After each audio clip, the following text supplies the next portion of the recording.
अस्सलामुअलैकुम। तो ये अब हम जो टॉपिक डिस्कस करने लगे हैं ब्लड सप्लाई ऑफ बोन, ये इस चैप्टर का मोस्ट इम्पॉर्टेंट टॉपिक है। और ब्लड सप्लाई अब क्या होती है, जब भी आपके पास कोई टिश्यू होगा, कोई ऑर्गन होगा, तो उसको आपने ब्लड से सप्लाई करना है। ब्लड सप्लाई का मकसद क्या होता है कि ब्लड अपने साथ न्यूट्रिएंट्स लेके आएगा, अपने साथ गैसेस लेके आएगा, और अपने साथ क्या लेके जाएगा, अपने साथ वेस्ट प्रोडक्ट्स, प्रोटीन्स और डिफरेंट चीज़ों को वापस लेके जाएगा। तो मेटाबॉलिज्म को मेंटेन करने के लिए एक टिश्यू को अगर आपने लिविंग रखना है तो उसके लिए आपको ब्लड सप्लाई की ज़रूरत होती है, हर हर टिश्यू के लिए। इवन जिन टिश्यू की प्रॉपर ब्लड सप्लाई नहीं होती, जैसे कार्टिलेज, उनको भी डिफ्यूजन के थ्रू ब्लड सप्लाई, डिफ्यूजन के थ्रू उनको न्यूट्रिशन मिल रही होती है। तो ब्लड सप्लाई की ये इंपॉर्टेंस है। अब ब्लड सप्लाई को हम पढ़ते हैं कि है क्या। अब जो भी लॉन्ग बोन को हम देखेंगे तो इसके हमने देखे हैं कि दो मेन पार्ट्स होते हैं, तीन मेन पार्ट्स होते हैं। दरमियान में ये जो पार्ट है इसको हम कहते हैं डायाफाइसिस या शाफ्ट। फिर ये पार्ट है जिसको कहते हैं मेटाफाइसिस, और एंड का पार्ट है जिसको कहते हैं एपिफाइसिस। तो अब हमारे पास चार टाइप की जो है ना मेन ब्लड सप्लाई होगी इसकी। एक होगी डायाफाइसिस से, जिसको हम दूसरा नाम के देते हैं न्यूट्रिएंट आर्टरी, और ये मेन बड़ी आर्टरी होती है। आपने पढ़ा होगा न्यूट्रिएंट फोरामेन, अभी दो जगह आपने पढ़ा होगा। तो न्यूट्रिएंट फोरामेन वो जगह है जहाँ से न्यूट्रिएंट आर्टरी कोटेक्स को, कॉम्पैक्ट बोन को क्रॉस करके इसके अंदर एंटर कर जाएगी। ठीक है, एक ये डायाफाइसिस न्यूट्रिएंट आर्टरी होगी। फिर इसके अलावा एक होगी मेटाफिजियल आर्टरीज़। मेटाफिजियल आर्टरीज़ कहाँ से एंटर करेंगी, मेटाफाइसिस से। एपिफिजियल आर्टरीज़ कहाँ से एंटर करेंगी, एपिफाइसिस से। पेरिओस्टियल आर्टरीज़ कहाँ पे प्रेजेंट होंगी, पेरिओस्टियम पे, मतलब बोन के आउटसाइड से छोटे छोटे से प्लेक्सस बनाएगी। अब एक चीज़ हम पहले देख लें कि प्लेक्सस क्या होता है। प्लेक्सस हम कहते हैं एक नेटवर्क को, मतलब हमने एक आर्टरी आई है ना, तो एक आर्टरी आके डिफरेंट मल्टीपल जो है ना ऐसे ब्रांचेस देगी और ऐसे नेटवर्क से बना लेगी, और एक और आर्टरी आएगी और ये भी उसके साथ ऐसे मिक्स हो जाएगी, और एक और आर्टरी यहाँ से आएगी। तो इन्होंने मिल के जो है ना एक प्लेक्सस सा बना लिया जो इस पूरे एरिया को सप्लाई करेगा। तो प्लेक्सस हम इस एक नेटवर्क को कहते हैं जो वेसल्स का बनता है। ठीक है, और दूसरी टर्म होती है एनास्टोमोसिस।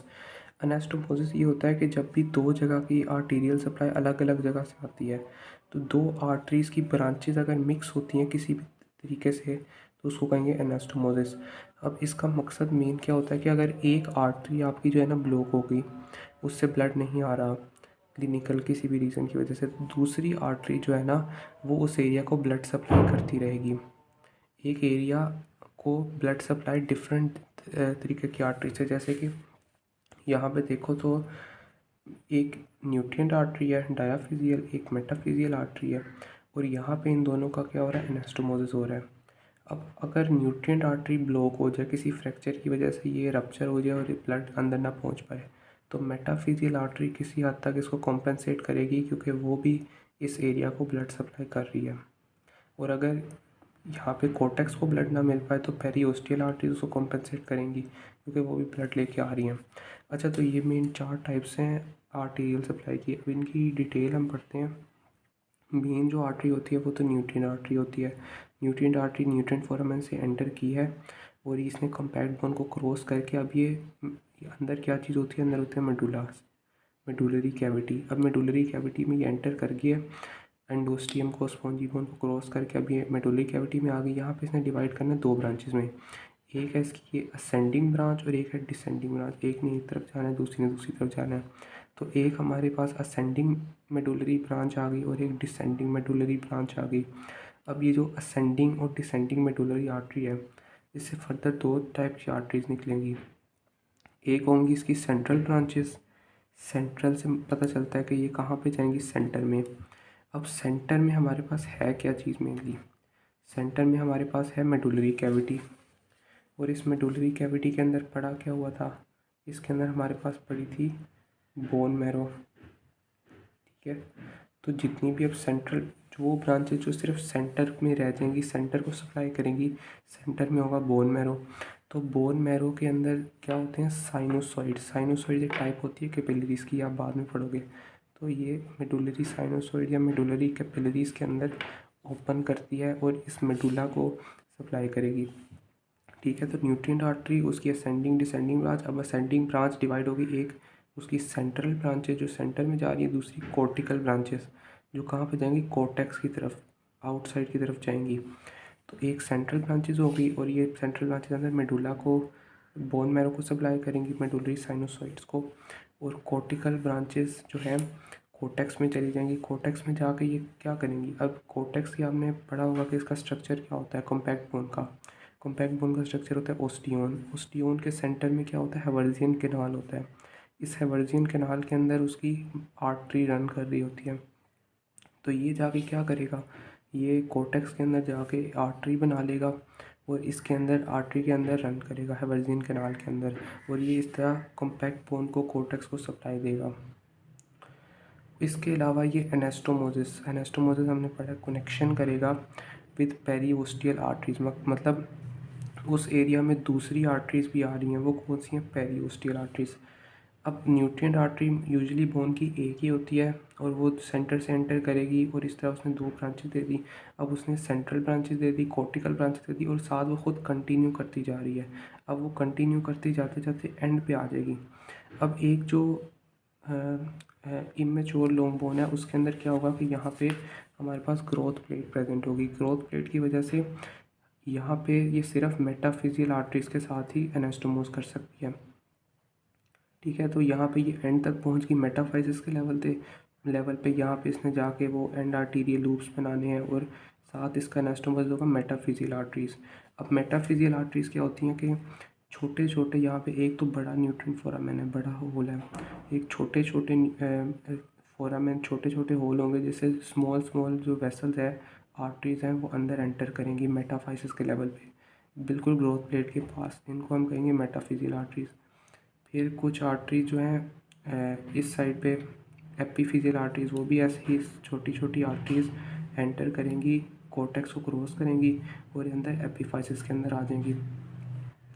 अब न्यूट्रिएंट आर्टरी ने आगे जाके किसके साथ एनास्टोमोस कर लिया, मेटाफिजियल आर्टरी की ब्रांच के साथ।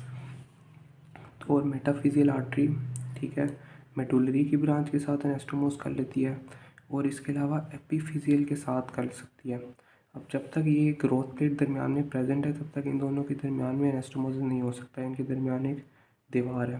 लेकिन जब ये ब्रिज ख़त्म हो जाएगा, जब ये ग्रोथ प्लेट ख़त्म हो जाएगी, मैच्योरेशन हो जाएगी बोन की, तो तब ये दोनों एक साथ कनेक्ट हो जाएंगी और फिर ये एक साथ आराम से एनास्टोमोस कर सकती हैं। तो तब एनास्टोमोसिस ज़्यादा बेहतर हो जाएगा। अच्छा, एपिफिजियल आर्टरीज़ की जो मेन सोर्स है, वो आपने याद रखना है, वो है जॉइंट। जो भी जॉइंट होगा, यहाँ पे भी अब एक बोन प्रेजेंट होगी एंड पे, और यहाँ पे एक जॉइंट बना होगा। अब जॉइंट को हमारे पास डिफरेंट जो है ना, मल्टीपल वेसल्स आती हैं। अब जॉइंट की मल्टीपल वेसल्स क्यों होती हैं, इसकी एक रीज़न ये है कि जॉइंट पे होनी होती है मूवमेंट। अब जॉइंट पे मूवमेंट्स होंगी, और मूवमेंट्स में जॉइंट डिफरेंट एंगल पे प्रेजेंट होगा, और वो डिफरेंट आर्टरीज को कंप्रेस करेगा। देखो, अगर एक आर्टरी इस तरफ से आ रही है, तो जब मूवमेंट इस तरफ होगी तो ये आर्टरी कंप्रेस हो जाएगी, लेकिन उसको उस टाइम भी ब्लड सप्लाई चाहिए, तो वो ब्लड सप्लाई यहाँ से आ रही होगी। अगर आगे आर्टरी पड़ी है तो वो आगे की तरफ मूवमेंट में कंप्रेस हो जाएगी, फिर उसको पीछे की तरफ से ब्लड सप्लाई आ रही होगी। तो इस वजह से जॉइंट पे मल्टीपल जो है ना ब्रांचेस प्रेजेंट होती हैं, और ये इस तरह प्रेजेंट होंगी, और फिर इन्हीं की छोटी छोटी ब्रांचेस एपिफाइसिस से एंटर कर देंगी। ठीक है। तो हमने न्यूट्रिएंट आर्टरी देख ली। न्यूट्रिएंट आर्टरी रन करेगी ascending descending medullary branches, medullary branches के आगे सेंट्रल और कॉर्टिकल ब्रांचेस, और आगे एंड कर जाएगी मेटाफाइसिस के लेवल पे मेटाफिजियल आर्टरी के साथ एनास्टोमोस करके। ठीक है। अब मेटाफिजियल आर्टरीज स्मॉल फोरामेन से एंटर करेंगी, मेटाफाइसिस के लेवल पे ये एनास्टोमोस करेंगी विद मेडुलरी आर्टरी, और अगर बोन में चोर हो चुकी हो तो एपिफिजियल आर्टरीज के साथ भी एनास्टोमोस करेंगी और इस एरिया को सप्लाई करेंगी। एपिफिजियल आर्टरीज छोटी छोटी आर्टरीज हैं, तो यहाँ से एंटर करेंगी, और ये इमेच्योर बोन के अंदर यूजुअली क्या करेंगी, एंड आर्टीरियल लूप्स। अब एंड आर्टीरियल लूप्स क्या है कि एंड का मतलब ये है कि जब इमेच्योर बोन होगी ना, तो इसके अंदर इस एरिया की और कोई ब्लड सप्लाई नहीं होगी। अब आप सोचो, अगर एनास्टोमोसिस कोई नहीं है, तो अगर एपिफिजियल आर्टरी की सप्लाई बंद हो जाए, तो इस एरिया को सप्लाई मिलना कम्प्लीटली बंद हो जाएगी, क्योंकि इस पर ना मेटाफिजियल आर्टरी आ रही है, ना मेडुलरी आर्टरी हुई ब्रांच आ रही है। तो ये है एंड, इसलिए इसको एंड कहते हैं। और आर्टीरियल लूप्स, ये आर्टरीज़ की ब्रांचेज हैं, तो ये मिलके एक दूसरे के साथ लूप्स बनाएंगी। ठीक है। तो एपिफिजियल आर्टरी यहाँ से एंटर कर गई मल्टीपल, और इन्होंने एंड आर्टीरियल लूप्स अंदर बना ली। अभी अंदर स्पॉन्जी बोन जो प्रेजेंट है उसको भी सप्लाई देंगी, उसके अंदर बोन मैरो होगा उसको भी सप्लाई देंगी। और इसके अलावा जो ऊपर आर्टिकुलर कार्टिलेज प्रेजेंट है ना, अभी कार्टिलेज को भी किसके थ्रू न्यूट्रिशन मिलती है, डिफ्यूजन के थ्रू। तो यहाँ पे जो इस तरह लूप्स बनेंगे इस एंड पे, तो वो न्यूट्रिशन सप्लाई करेंगे आहिस्ता आहिस्ता कार्टिलेज को भी। तो इन्होंने क्या करना है, स्पॉन्जी बोन को जो इधर प्रेजेंट थी एपीफाइज में उसको सप्लाई किया, आर्टिकुलर कार्टिलेज को सप्लाई किया। अगर मेच्योर लॉन्ग बोन होती तो फिर इसने अनेस्टोमोस कर लेना था विद द मेटाफिजियल आर्टरीज और also with the medullary arteries. ठीक है। तो हमने 3 हो गई, अब चौथी है पेरियोस्टियल। अब एपिफिजियल आर्टरी की जो मेन सोर्स है वो जॉइंट्स से है। मेटाफिजियल आर्टरीज भी उस एरिया की जो मेन आर्टरीज होंगी रन कर रही होंगी इधर बोन के साथ साथ, उनकी ब्रांचेस होंगी मेटाफिजियल आर्टरीज। न्यूट्रिएंट आर्टरी एक वैसे मेजर ब्रांच होती है किसी भी मेन आर्टरी से। और पेरियोस्टियल आर्टरीज का सोर्स क्या होता है कि यूजुअली बोन के ऊपर ना हमारे पास ऐसे मसल प्रेजेंट होता है। मतलब मसल एक ऐसी बोन से आया और ये ऐसे इसने एक बोन को कवर करके यहाँ से, जैसे हमने कोई भी मसल इसको कंसिडर कर लिया, जैसे आप लोअर में पढ़ोगे वास्टस मसल, तो वो ऐसे फीमर के ऊपर से क्रॉस करके जाता है। ठीक है। और ऐसे उसके ऊपर, बिल्कुल उसके ऊपर ना ऐसे एक लेयर की तरह प्रेजेंट होता है। तो ये जो मसल है अब इसकी ब्लड सप्लाई होगी, इसके अंदर मल्टीपल जो है ना आर्टरीज, छोटे स्मॉल स्मॉल आर्टरीज रन करेंगी। अब वो आर्टरीज की जो ब्रांचेज हैं वो in the form of periosteal arteries. तो वहाँ से यहाँ पे जो आर्टरीज रन कर रही हैं मसल्स के अंदर, मसल्स की भी तो ब्लड सप्लाई, तो वहाँ से छोटी छोटी ऐसे ट्रिक्स निकलेंगी और वो क्या करेंगी, पेरियोस्टियम की आउटसाइड ऐसे छोटे छोटे जो है ना कैपिलरीज दे देंगी। और इन कैपिलरीज से एक तो ये पेरियोस्टियम को सप्लाई करेंगी बाहर से, पेरियोस्टियम लिविंग टिश्यू है। और उसके अलावा पेरियोस्टियम ना सिर्फ पेरियोस्टियम को सप्लाई करेगी, प्लस इसके अलावा ये एनास्टोमोस करेगी विद द जो कोर्टिकल ब्रांचेज हैं। तो जो कोर्टिकल ब्रांचेस थी जो कोर्टेक्स के अंदर इस कॉम्पैक्ट बोन के अंदर रन कर रही थी, उनके साथ भी बाहर से एनास्टोमोसिस, तो ये भी यहाँ पे भी एक एनास्टोमोसिस हो रहा है। तो ये होती है हमारे पास पेरियोस्टियल आर्टरीज। अब हमारे पास ये बस आपने याद रखना है, ये 4 टाइप की मेन ब्रांचेस हैं। ये कहाँ से आती हैं, इनकी आगे क्या क्या ब्रांचेस होंगी और ये किस तरह ब्लड सप्लाई करती हैं। ठीक है। अब हम पढ़ेंगे इसके बाद कि ब्लड सप्लाई के बाद कि वीनस ड्रेनेज कैसे होगी। अब वीनस ड्रेनेज में आप देखो कि हमारे पास क्या है, अब जो भी हमारे पास न्यूट्रिएंट आर्टरी आ रही थी, न्यूट्रिएंट आर्टरी ने क्या सप्लाई किया था, सेंट्रल ब्रांचेस, और हमारे पास दूसरी कौन सी थी, कॉर्टिकल ब्रांचेस। सेंट्रल ब्रांचेस ने सप्लाई किया था सेंटर में इस मेडुलरी कैविटी को, ये जो दरमियान में मेडुलरी कैविटी थी। मेडुलरी कैविटी के अंदर अब क्या हुआ, मेडुलरी कैविटी के अंदर साइनोसॉइड्स के अंदर ब्लड गया, और साइनोसॉइड से सेंट्रल ब्रांचेस थी, वहाँ से मेडुलरी साइनोसॉइड्स, जिसने किसको सप्लाई करना था, बोन मैरो को। तो इस बोन मैरो की जो है ना ब्लड सप्लाई थी मेडुलरी साइनोसॉइड्स।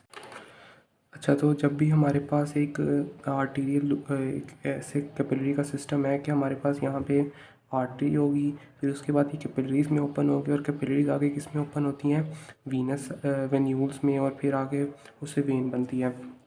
तो अब जब भी ब्लड सेंट्रल ब्रांचेस से आया है तो उसने वीनस साइड पे जाना तो है, और वीनस साइड पे ये एक वीनस साइनस, साइनस क्या होता है, साइनस एक बड़ी कैविटी होती है, जैसे मेडुलरी कैविटी आपने सुना है ना, तो साइनस भी एक कैविटी को ही कहते हैं।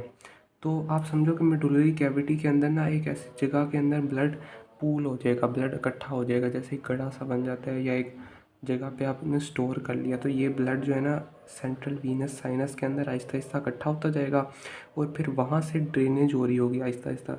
अब वहाँ से आहिस्ता आहिस्ता करके निकाल क्या चीज़ रही होगी, न्यूट्रिएंट वेन।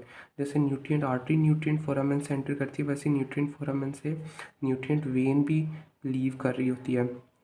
तो इसके साथ ही न्यूट्रिएंट आर्टरी आ रही होगी, और उसके साथ ही न्यूट्रिएंट वेन ये ब्लड लेके लीव कर रही होगी। एक तो अब सेंट्रल वीनस साइनस के अंदर एक तो मेडुलरी साइनोसॉइड्स थे, ठीक है, जो central branches of diaphyseal artery, medullary artery लेके आ रहे थे। अब दूसरा सेंट्रल वीनस साइनस के अंदर दूसरी चीज़ क्या आ रही थी कि अब जो डायाफिजियल आर्टरी, मेडुलरी आर्टरी जब एंड तक गई है तो इसने यहाँ पे मेटाआर्टीरियोल्स के साथ एनास्टोमोसिस किया था। यहाँ पे इसने मल्टीपल ऐसे लूप से बनाए थे। तो अब वो जब भी लूप बनेगा आर्टीरियल, तो उसके अंदर भी ऑफ कोर्स कैपिलरी आपने बना ली, तो कैपिलरी के पास वीनस साइड तो होनी है, वेन्यूल तो बनेगा और आगे वीन तो बनेगी। तो वो भी वीनस ब्लड भी यहाँ पे जो है ना, यहाँ पे स्मॉल स्मॉल वेन्यूल्स भी बन जाएंगे आगे, और फिर वो वेन्यूल्स इस ब्लड को आहिस्ता आहिस्ता वापस लेके आएंगे इस वीनस साइनस के अंदर। और फिर इस वीनस साइनस से ये दोनों टाइप का ब्लड जो है ना इकट्ठा होके न्यूट्रिएंट वेन के थ्रू लीव कर देगा और ये आगे किसी मेजर वेन के साथ मर्ज कर देगा। आमतौर पे आप जब भी पढ़ते हो ना, जैसे अब आपने पढ़ी है फेमोरल आर्टरी, ठीक है, आपने अगर पढ़ी है फेमोरल आर्टरी, तो अगर ये आर्टरी फेमोरल आर्टरी की ब्रांच, मतलब जो न्यूट्रिएंट आर्टरी है वो फेमोरल आर्टरी की ब्रांच है, तो वो न्यूट्रिएंट आर्टरी क्या करेगी, बोन में जाएगी। ठीक है, ये हमने बना ली बोन, और इस बोन से अब जब ब्लड निकलेगा न्यूट्रिएंट वेन के थ्रू, तो अब ये ब्लड जाएगा भी फेमोरल वेन के साथ ही। तो यूजुअली यही चीज़ होती है, यही चीज़ जो है ना आमतौर पे फॉलो होती है कि न्यूट्रिएंट आर्टरी न्यूट्रिएंट वेन जो है ना एक साथ ही होती हैं, और वो बस आपने नाम चेंज कर दिया, आर्टरी से वेन कर दिया, तो वो आपको पता चल गया कि किस वेन के अंदर वो एम्प्टी हो जाएगी। ठीक है, अब हमारे पास एक तो न्यूट्रिएंट वेन होगी जो कि सेंट्रल वीनस साइनस को एम्प्टी करिए। सेंट्रल वीनस साइनस के अंदर ब्लड दो जगह से आता है, सेंट्रल ब्रांचेस ऑफ मेडुलरी जो मेडुलरी साइनसोइड को सप्लाई कर रही थी, और टर्मिनल ब्रांचेस डायाफिजियल की जो मेटा आर्टीरियल के साथ एनास्टोमोस कर रही थी, तो वो भी ब्लड सेंट्रल वीनस साइनस में और उससे न्यूट्रिएंट आर्टरी के थ्रू ये बाहर लीव कर देगा। फिर मेटाफिजियल वेन्यूल्स, मेटाफिजियल वेन्यूल्स, अब देखो यहाँ पे जो एंड आर्टी जो लूप्स बन रहे थे यहाँ पे, अभी इनसे जो ब्लड एंड आर्टीरियल लूप से जो ब्लड निकलेगा, अब इसके अंदर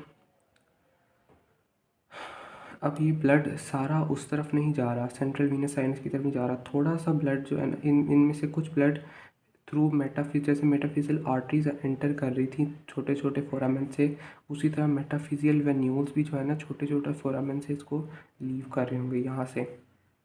ठीक है, तो यहाँ पे एंड आर्टीरियल लूप से दो तरफ ब्लड जा रहा है, एक सेंट्रल वेन्यूल से थोड़ा सा ब्लड इस तरफ जाएगा कैविटी की साइनस की तरफ, और कुछ ब्लड जो है ना थ्रू मेटाफिजियल वेन्स मेटाफिजियल वेन्यूल्स इस तरह लीव कर देगा आउटसाइड। और आउटसाइड फिर अगर मेटाफिजियल आर्टरीज किस तरफ से आई होंगी, मेटाफिजियल आर्टरीज आई होंगी जो मेजर आर्टरीज उस रीजन की हैं, जैसे फेमोरल आर्टरी अगर ऊपर से रन कर रही है उससे, तो मेटाफिजियल वेन्यूल भी फिर किस में जाके मर्ज हो जाएंगी, वो भी फेमोरल वेन में, फेमोरल वेन फेमोरल आर्टरी के साथ जा रही होगी, उसी में जाके मर्ज हो जाएगी। तो आपने बस ऐसे समझना कि एक चीज़ आपको आप रिवाइंड करके देख रहे हो कि जैसे वो आ रही थी वो तकरीबन वैसे ही वापस जाएगा। एपीफिजियल वेन्यूल्स, अब जैसे एपीफिजियल आर्टरीज एंटर की थी और इमेच्योर बोन में तो एनास्टोमोसिस कोई होगा नहीं, सारा ब्लड यहीं से पे आएगा और यहीं से उसने वापस बाहर भी जाना है, या इस तरफ वो नहीं आ सकता। तो एपीफिजियल आर्टरी से एंटर किया था उसने, यहाँ पे एंड आर्टीरियल लूप्स बनाए थे। अब वो लूप्स का जो ब्लड होगा वो कहाँ पे एम्प्टी होगा, यहाँ पे भी एक साइनस बन जाएगा, एपीफिजियल साइनसेस बन जाएंगे, और ब्लड इसके अंदर जो है ना इकट्ठा होगा, और फिर इन एपीफिजियल साइनसेस से ब्लड किसके थ्रू जाएगा, एपीफिजियल वेन्यूल्स के थ्रू ये यहाँ से लीव करके बाहर चला जाएगा, और ये बाहर जिस तरह आर्टरी से आया था वैसे ही वेन की ब्रांच से लीव कर देगा। अब चौथा हमारे पास है पेरियोस्टियल। अब हमारे पास जब पेरियोस्टियल आर्टरी आ रही थी तो पेरियोस्टियल वेन्यूल्स भी होंगे। ठीक है, और यहाँ पे जो ब्लड न्यूट्रिएंट आर्टरी की कोर्टिकल ब्रांच के साथ जा रहा था कोर्टेक्स की तरफ। ठीक है, लेकिन अब वो कोर्टेक्स, अब आप देखोगे कि बाकी सारा जो सेंट्रल ब्रांच थी उसका ब्लड ओरल साइनस में न्यूट्रिएंट आर्टरी के थ्रू निकल गया, जो एंड ब्रांच थी मेडुलरी आर्टरी की वो किसके थ्रू निकल गया, वो भी साइनस के थ्रू निकल गया। मेटाफिजियल आर्टरीज का मेटाफिजियल वेन्यूल से निकल गया, एपीफिजियल आर्टरीज का एपीफिजियल वेन्यूल से निकल गया, लेकिन जो कोर्टिकल ब्रांच है उसका भी ब्लड निकलने का कोई तरीका नहीं है। तो वो अब कैसे निकलेगा कि वो कोर्टेक्स की तरफ चला गया, वो वापस बोन के अंदर नहीं आएगा, अब वो बोन के बाहर ही चला जाएगा, पेरियोस्टियल वेन्यूल्स के थ्रू ही वहीं पे एनास्टोमोस करेगा, और वहीं से बाहर निकल के पेरियोस्टियल वेन से जो भी जिस वेन से भी उसका कनेक्शन है उसके थ्रू चला जाएगा। इसलिए यहाँ पे वर्ड है सेंट्रीफ्यूगल, के outside inside to outside. Centrifugal force क्या होती थी कि दरमियान से बाहर की तरफ जो फोर्स लगती थी वो सेंट्रीफ्यूगल फोर्स होती थी। तो ये ब्लड जा रहा है सेंट्रीफ्यूगली अंदर से बाहर की तरफ। अंदर पहले ब्लड आया था न्यूट्रिएंट आर्टरी से और फिर वो कोर्टेक्स की तरफ, कोर्टेक्स से पेरियोस्टियल प्लेक्सस और उससे फिर वेन्यूल्स के थ्रू बाहर चला गया। तो ये है मेन हमारे पास तरीका कि किस तरह वीनस ड्रेनेज होती है। तो वीनस आर्टीरियल सप्लाई चार तरह की हमारे पास होंगी। वीनस ड्रेनेज भी उस चार तरह के हमारे पास वेन्यूल्स होंगे।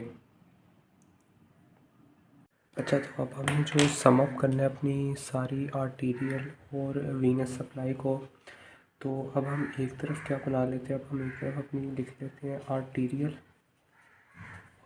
साइड हमारी होगी वीनस, ठीक है। और अब आर्टीरियल में हमारी मेन आर्टरीज कौन कौन सी थी। पहली हमारे पास आर्टरी थी हमारे पास डायाफिजियल या न्यूट्रिएंट। फिर हमारे पास थी सेकंड नंबर पे पेरिओस्टियल। फिर हमारे पास थर्ड नंबर पे थी एपिफिजियल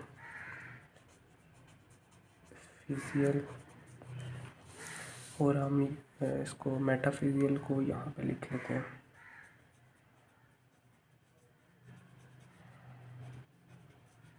तो ये हमारे पास चार टाइप की आर्टरीज होगी। अब हमारे पास जो वीनस ड्रेनेज थी वो किस किस तरह हो रही थी। तो एक हमारे पास क्या थी, न्यूट्रिएंट वेन, तो इसको डायाफिजियल वेन भी कह सकते हैं। तो एक हमारे पास थी न्यूट्रिएंट वेन। फिर एक हमारे पास था क्या, पेरियोस्टियल वेन हमारी थी। फिर हमारे पास क्या थी, एपिफिजियल वेन्स थी। और एक तरफ हमारे पास क्या थी, मेटाफिजियल वेन्स थी। ठीक है, तो आप ऐसे समझोगे जैसे हार्ट से ब्लड आ रहा है एओर्टा से, और फिर उसकी डिफरेंट आर्टरीज़ की ब्रांचेस हमारे पास ये आ जाएंगी, मेटाफिजियल, डायाफिजियल, पेरियोस्टियल, एपिफिजियल। फिर ये कैपिलरीज़ के अंदर अपनी बनेगी, कैपिलरीज़ हम यहाँ पे लिखेंगे।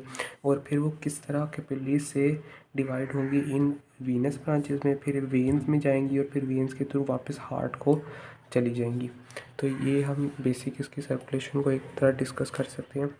तो जो आर्टीरियल साइड है उसके ऊपर मेटाफिजियल आर्टरी हमारे पास आ रही थी। मेटाफिजियल आर्टरी को क्या करने थे, मेटाफाइजेस में से क्या बनाने थे, एंड आर्टीरियल लूप्स।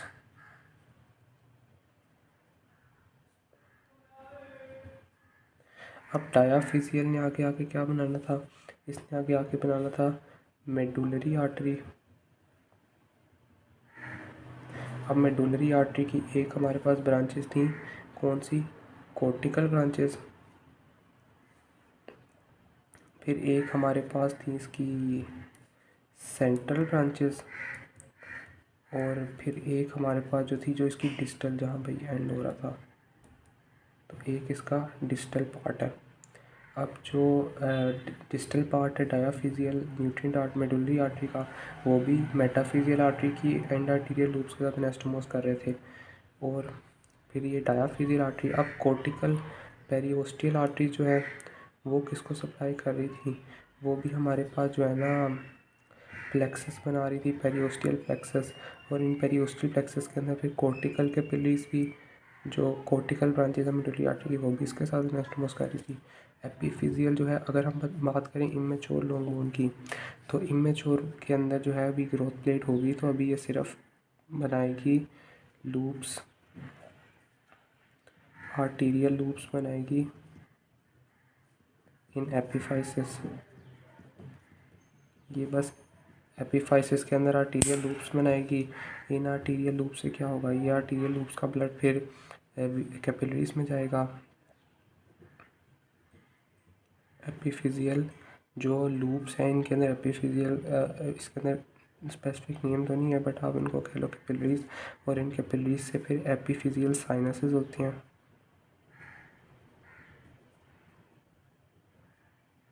और वो ब्लड फिर एपिफिजियल वेन्स के थ्रू लीव कर जाएगा। इसके अलावा जो पेरिओस्टियल, अब जो कॉर्टिकल कैपिलरीज और पेरिओस्टियल आर्टरीज़ का जो ब्लड है वो इकट्ठा होकर क्या बना लेता है, पेरिओस्टियल प्लेक्सस में आ जाता है, ठीक है। और पेरिओस्टियल प्लेक्सस से ही ब्लड बाहर की तरफ मूव कर जाता है। तो ये फिर हमारे पास पेरिओस्टियल वेन्यूल्स में ही जाता है और ये फिर पेरिओस्टियल आगे वेन्यूल्स में, मतलब पेरिओस्टियल वेन के थ्रू लीव कर जाएगा। फिर अब जो मेडुलरी की आगे सेंट्रल ब्रांच है, अब जो सेंट्रल ब्रांचेज हैं ये किसको सप्लाई करती हैं, मेडुलरी साइनोसॉइड्स को, ठीक है। तो ये मेडुलरी साइनोसॉइड्स को सप्लाई करती हैं। तो अब ये कहाँ पे एम्प्टी हो रही थी मेडुलरी साइनोसॉइड्स को सप्लाई करके, ये एम्प्टी हो रही थी सेंट्रल कैविटी में, सेंट्रल साइनस में, सेंट्रल वीनस साइनस।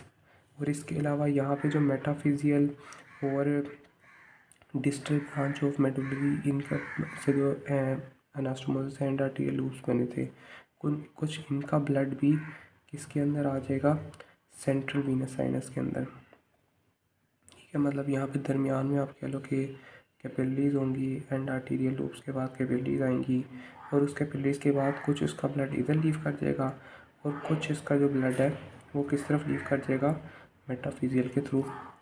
तो ये एक वे है जिसमें हमने इसको, और सेंट्रल वीनस साइनस में ये दोनों चीज़ें एम्प्टी हो रही थी, ये ब्लड लीव करके मीडियन आर्टरी। तो यहाँ से हमारे पास ब्लड आया 4 तरीक़ों से, इसमें अंदर मिक्सिंग हुई और अब एपिफिजियल जो है ना न्यूट्रिएंट, अगर इमेच्योर बोन है तो उसके अंदर ये मिक्स नहीं होगा, आप देख रहे हो ये सारा इंटरमिक्स हो रहा है, लेकिन एपिफिजियल जो है अलग ही रह रहा है।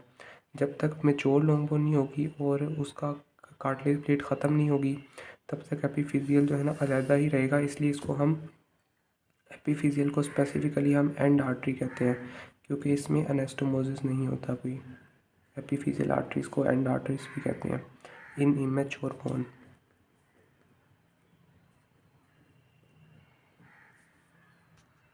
ओके, तो अब हम अपने लास्ट पार्ट पे आ गए हैं, क्योंकि हमने अब सम अप करना है ओवरऑल ब्लड सप्लाई को तमाम टाइप्स की बोन में।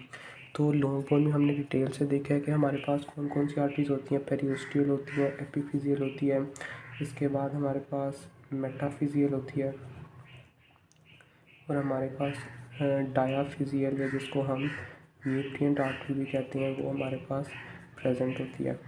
तो ये हमारे पास मेन आर्टरीज होती हैं और इसके बाद हमारे पास इन्हीं नेम्स की सेम हमारे पास वेन्स होती हैं, ठीक है। तो इन्हीं नाम्स की हमारे पास आर्टरीज हैं और इन्हीं नाम्स की फिर हमारे पास बाद में वेन्स भी बन जाती हैं। इसको हमने डिटेल से पहले डिस्कस कर लिया। अब शॉर्ट बोन्स में आ जाओ, तो शॉर्ट बोन्स क्या होती हैं, बहुत स्मॉल साइज़ की होती हैं और इनमें मेटाफाइसिस एपिफाइसिस तो यूजुअली नहीं होता।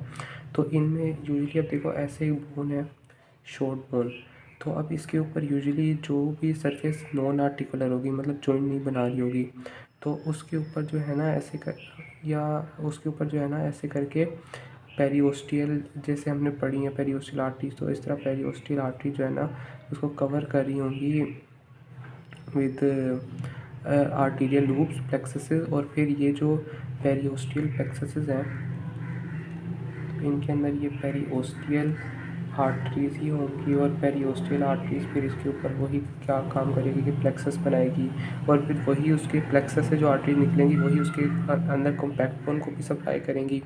और कुछ ब्रांचेस जो है ना अंदर जाके वो स्पॉन्जी बोन को भी, जो अंदर अगर स्मॉल अमाउंट में बहुत बड़ी हो गई फिर शॉर्ट बोन में इतनी ज़्यादा बोन मैरो या स्पॉन्जी बोन नहीं होती। तो पेरिओस्टियल आर्टरीज में बहुत, तो शॉर्ट बोन में यूजुअली पेरिओस्टियल आर्टरीज ही ब्लड सप्लाई करती हैं इसमें, और इसमें कोई न्यूट्रिएंट आर्टरी नहीं होती, ठीक है। अब इनके अंदर कोई न्यूट्रिएंट आर्टरी नहीं होगी और इसी तरह पेरिओस्टियल आर्टरीज हैं तो उसी तरह पेरिओस्टियल वेन्स होगी जो कि ब्लड बाहर लेके उसी तरह चली जाएंगी जिस तरह बोन में हमने देखा था। अब फ्लैट बोन्स वो बोन्स जो ऐसे करके क्या होती हैं, फ्लैट होती हैं। अब फ्लैट बोन्स के बारे में हमने एक चीज़ डिस्कस की थी पहले, वो ये कि ये जो बोन्स होती हैं इनके अंदर हमारे पास एक 2 लेयर्स होती हैं कॉम्पैक्ट बोन की, और उनके दरमियान में हमारे पास जो है ना बोन मैरो या स्पॉन्जी बोन पड़ी होती है जिसको हम कहते हैं डिप्लॉई। इस पार्ट को हम क्या कहते थे, डिप्लॉई। और जो दूसरा पार्ट था ये कॉम्पैक्ट बोन का, इसको हम कहते थे टेबल। तो अब इसको भी मेनली सप्लाई, क्योंकि ये फ्लैट है, इतना बड़ा सरफेस एरिया, तो इसको मेनली जो सप्लाई मिलेगी वो तो सरफेस से ही मिलेगी। तो इसमें भी मेनली क्या होती हैं, पेरियोस्टियल आर्टरीज ही होती हैं। इसमें भी पेरियोस्टियल आर्टरीज ही होती हैं और इसमें न्यूट्रिएंट आर्टरी नहीं होती, एक्सेप्ट क्या है, रिब। रिब में न्यूट्रिएंट आर्टरी भी होती है, जो इसके कहाँ से एंटर करती है, ट्यूबरकल के पास है। ये अभी आपको वैसे याद नहीं रहेगा, तो बस आप इतना याद रख लो कि रिब एक एक्सेप्शन है जिसकी न्यूट्रिएंट आर्टरी होती है, प्लस इसमें पेरियोस्टियल आर्टरीज भी वो तो होंगी ही। तो पेरियोस्टियल आर्टरीज वो आपने याद रखना कि पेरियोस्टियल आर्टरीज वो टाइप की आर्टरीज हैं जो हर बोन में प्रेजेंट होंगी। न्यूट्रिएंट आर्टरी हर बोन में नहीं होगी। मेटाफिजियल, डायाफिजियल सिर्फ, एपीफिजियल सिर्फ किस में, लॉन्ग बोन में है।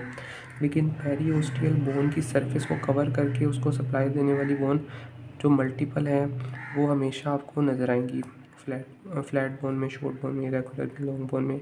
ठीक है, रिब को न्यूट्रिएंट आर्टरी भी मिलती है, पेरियोस्टियल आर्टरी भी मिलती हैं। और इनके बाद जो वेन बनती हैं वो फिर ऐसे ही वेन्यूल्स, अगर पेरियोस्टियल होगी तो वो पेरियोस्टियल वे में लीव कर देगी, अगर न्यूट्रिएंट आर्टरी होगी तो उसका ब्लड फिर न्यूट्रिएंट वेन के थ्रू लीव कर जाएगा। और इनके अंदर एक और बात लिखी है कि जो इसके अंदर एक लार्ज वेन होती है। अब जो ब्लड आएगा एक साइड पे पेरियोस्टियल किससे, आर्टरी से। ठीक है, ऐसे प्लेक्सस बन गया बाहर, तो वो ब्लड जो है ना अंदर अंदर स्पॉन्जी बोन को भी तो सप्लाई करेगा, और फिर स्पॉन्जी बोन से ये ब्लड किसके थ्रू, एक वेन के थ्रू लीव कर देगा, जो कि इसके अंदर डिप्लॉय के अंदर रन करता है। अच्छा, अब इरेगुलर बोन्स कौन सी होती हैं कि जिनके अंदर प्रोसेसेस होते हैं। अब इरेगुलर बोन्स की ब्लड सप्लाई में भी दोनों, पेरियोस्टियल तो आपको पता होना चाहिए, बस पेरियोस्टियल तो सबके अंदर आनी है। उसके अलावा जो दूसरी टाइप है वो है न्यूट्रिएंट आर्टरी, जो कि इसके अंदर भी प्रेजेंट है। तो न्यूट्रिएंट आर्टरी एक तो लॉन्ग बोन में प्रेजेंट होती है, इसके अलावा फ्लैट बोन में सिर्फ रिब में प्रेजेंट होती है, और इरेगुलर बोन्स के अंदर भी न्यूट्रिएंट आर्टरीज प्रेजेंट होती हैं। और ये स्मॉल न्यूट्रिएंट आर्टरीज होंगी, ये आमतौर पर बड़ी न्यूट्रिएंट, एक मतलब एक मेजर न्यूट्रिएंट आर्टरी नहीं होगी, इसमें मल्टीपल, जैसे डायाफिजियल, एपीफिजियल छोटी छोटी थी ना, उसी तरह ये भी स्मॉल न्यूट्रिएंट आर्टरीज होंगी जो कि अंदर एंटर कर रही होंगी। अब वर्टिब्रा की एग्जांपल देखो, ये वर्टिब्रा का स्ट्रक्चर है, ये इसकी बॉडी होती है, ये साइड पे दो ट्रांसवर्स प्रोसेस हैं, पीछे की तरफ पोस्टीरियरली स्पाइनस प्रोसेस है, दरमियान में ये जो है ना फोरामेन है, जिससे स्पाइनल कॉर्ड जिसके अंदर पास कर रहा होता है। तो अब इसकी सप्लाई कहाँ किससे होती है, एक तो periosteal arteries, multiple periosteal arteries ऐसे हर तरफ से इसके अराउंड प्रेजेंट होंगी। ठीक है, छोटी छोटी पेरियोस्टियल प्लेक्सेस बन रहे होंगे हर तरफ। उसके अलावा दो वर्टिब्रल आर्टरी जो इसकी बॉडी में एंटर करती हैं, तो यहाँ पे बॉडी के अंदर क्या पड़ा होगा, स्पॉन्जी बोन पड़ी होगी, स्पॉन्जी बोन होगी, उसके अंदर बोन मैरो होगा। तो दो वर्टिब्रल आर्टरीज यहाँ पे एंटर करी होती हैं न्यूट्रिएंट आर्टरीज की फॉर्म में, यहाँ से बॉडी के पास, एंड देन फिर ये आगे जाके लीव किस तरह करेगा, अंदर जाकर सप्लाई करके दो बेजी वर्टिब्रल वेन्स। तो इसमें दो दो का नंबर याद रखना है, दो आर्टरीज होंगी, दो वेन्स होंगी, और फिर ये दो वेन्स बाद में लीव करके फ्यूज़ कर जाती हैं। तो ये इन्फॉर्मेशन इतनी इंपॉर्टेंट नहीं है, बस बेसिक आप ये याद रखो कि दो आर्टरीज होती हैं, दो वेन्स होती हैं, इसके अलावा पेरियोस्टियल आर्टरीज होंगी, ये ब्लड सप्लाई वर्टिब्रा की। और ये टॉपिक जो है ना बहुत इंपॉर्टेंट है, तो इसके लिए आपने, अगर ये समझ नहीं आई, और अक्सर लोगों को समझ नहीं आएगी इजीली पहली दफ़ा, तो आपने बस ये करना है कि उसको ना रिवाइंड करके आप एक दफ़ा दोबारा देखो, और कोशिश करो कि हाथ से डायाग्राम को ख़ुद बना के प्रैक्टिस करो, फ्लो चार्ट को ख़ुद हाथ से बना के प्रैक्टिस करो, क्योंकि ये चीज़ जब तक आपको समझ नहीं आएगी तब तक आप इसको ना एग्ज़ाम में बता सकते हो, ना वाइवा में इसको बता सकते हो, ना ये आपको कोई, ना आपको प्रॉपर्ली ये कॉन्सेप्ट आएगा।